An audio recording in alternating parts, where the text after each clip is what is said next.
Why did they do this? Listen. We never intended them to be anything other than a slave. But they began to grow in number and in power, and eventually they fought their way to some freedom. So we became even more cruel, and to keep our black Americans down, we lynched. But yet they rose.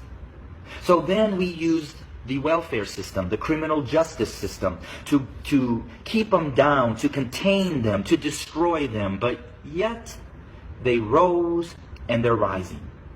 Then we built prisons and jails to hold them.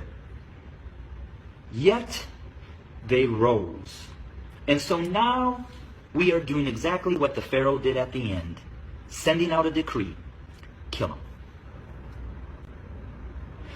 So until we admit that when we wrote this Constitution that all men are created equal, that we never intended to include our black brothers and sisters, our nation may end up facing exactly what the Egyptians faced when they refused to let God's people go.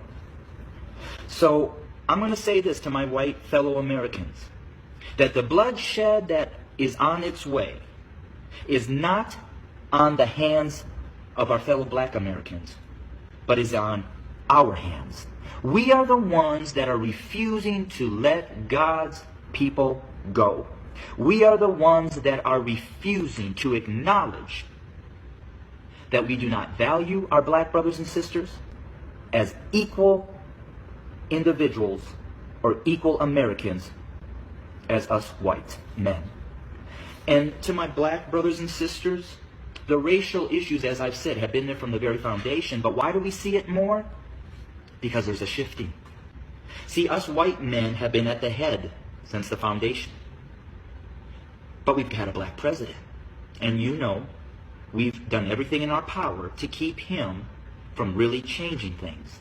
Now we have another minority rising to the top, a white female. What does that say? Those of us who are white men who have been at the head are now starting to see and fear that we are going to become the tail. And we know what we've done to you. And so now we're fearful that you're going to do to us what we have done to you. But I will say this. I've lived in a black community for 23 years. I've never been treated the way that this country has treated my black Americans. So I call out my white Americans to say we better heed, repent, acknowledge, and change.